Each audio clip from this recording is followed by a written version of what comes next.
జమ్మూ కాశ్మీర్లో జరిగిన ఉగ్రదాడిని నిరసిస్తూ జనసేన పార్టీ 3 రోజుల పాటు సంతాప దినాలు ప్రకటించింది. జనసేన అధినేత డిప్యూటీ సీఎం పవన్ కళ్యాణ్ సూచనల మేరకు నెల్లూరులోని జిల్లా జనసేన కార్యాలయం పార్టీ నేతలు మల్లికార్జున యాదవ్, కిషోర్ పార్టీ జెండాను అవతనం చేసి సంతాప దినాలు ప్రారంభించారు.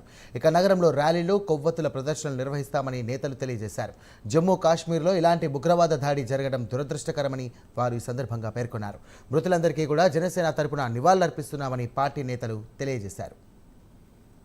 ఈ రోజున జరిగినటువంటి ఉగ్రవాదుల దాడిలో మన భారతదేశం యొక్క ప్రజలు దాదాపుగా 30-40 మందిని కాల్చడం జరిగింది.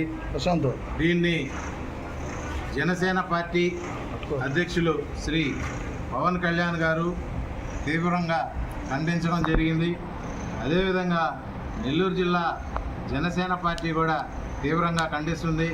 ఖబర్దార్ ఉగ్రవాదులారా, ఎందుకంటే మీరు చేసినటువంటి అమానుషం అంతా ఇంత కాదు. ఈరోజు మీరు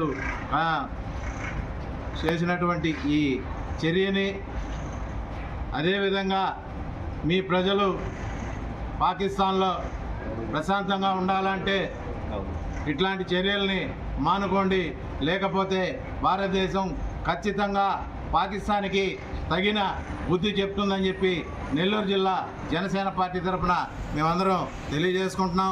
అదేవిధంగా ఎంతోమంది ప్రాణాలు కోల్పోయినటువంటి ప్రతి ఒక్కరికి జనసేన పార్టీ తరఫున ప్రగాఢ సానుభూతిని తెలుపుకుంటున్నాం.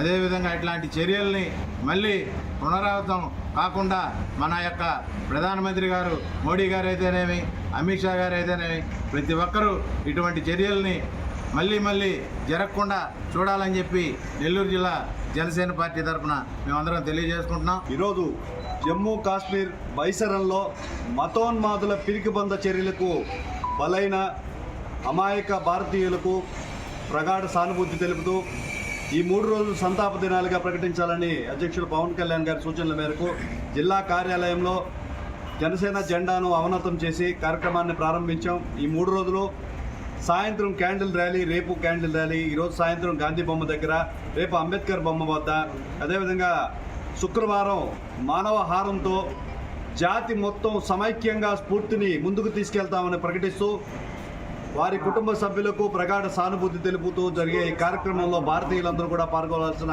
అవసరం ఉంది. ఒక 10 మంది ఉన్మాదులు మారువేషంలో వచ్చి అమాయక పర్యాటకుల ప్రాణాలు తీసుకున్నంత మాత్రాన మా భారతదేశాన్ని బెదిరించే పరిస్థితి లేదు. నరేంద్ర మోడీ గారికి మా మహిళల చేత సమాచారం పంపించారంట, మేము చేశామని. మీరు కలుగులో దాక్కున్నా సరే భారతదేశపు సైనిక దళం మీకు సరైన సమాధానం చెప్తుంది.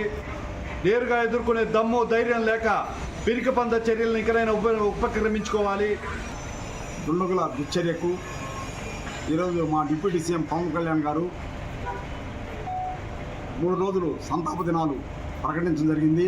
ముఖ్యంగా జిల్లా కార్యాలయంలో జెండాని అవతానం చేయడం జరిగింది. ఇలాంటి చర్యలు, ఉగ్రవాద చర్యలను జనసేన పార్టీ ఖండిస్తుంది. ముఖ్యంగా కూడా ఈ విధంగా టూరిజం ప్లేస్ని వాళ్ళు దుండగులు ఈ విధంగా చేయటం మంచి పద్ధతి కాదు. ఒక భారతదేశం అంటే అన్ని మతాలకు, విశ్వాసాలకు అన్నిటికీ ముఖ్యమైన దేశం. ప్రతి ఒక్కరు కూడా గౌరవిస్తారు భారతదేశాన్ని. అలాంటి భారతదేశంలో ఉగ్రవాదులు ఇలాంటి చర్యలు పెట్టడం మంచి పద్ధతి కాదు. పాకిస్తాన్ వాళ్ళకి మనమందరం కూడా భారతదేశం అంతా ఖండించాల్సిన బాధ్యత మనందరి మీద ఉంది. ముఖ్యంగా కూడా పార్లమెంట్లో ఒక అమెండ్మెంట్ తెచ్చి ఈ దుష్ట చర్యను ఖండించాలి. ఏదైతే నిన్న 22/4/2025 జమ్మూ కాశ్మీర్లోని పహల్గామ్లో పర్యాటకుల పైన చేసినటువంటి దాడి, ఏదైతే ఉగ్రవాద మూకలు, మత ఛాందసవాదులు మతం పేరిట అడిగి మరీ చంపినటువంటి అమానుష ఘటన. భార్య ముందే భర్తను చంపేశారు, కూతురు ముందే తండ్రిని చంపేశారు. అలా 27 మంది ప్రాణాలు కోల్పోయినటువంటి దయనీయమైనటువంటి పరిస్థితి ఈరోజు జమ్మూ కాశ్మీర్లో. ఈరోజు ఆర్టికల్ 370 రద్దు చేసిన తర్వాత ఇప్పుడిప్పుడే పర్యాటకులు జమ్మూ కాశ్మీర్కి వెళ్ళేటువంటి ఇటువంటి పరిస్థితుల్లో ఈ దాడి దేశ సమగ్రతని, సార్వభౌమాధికారాన్ని కూడా సవాలుగా చేసినట్టే. ఈరోజు కేంద్ర మంత్రి అమిత్ షా గారికి, అదేవిధంగా ప్రధానమంత్రి నరేంద్ర మోడీ గారికి ఒకటే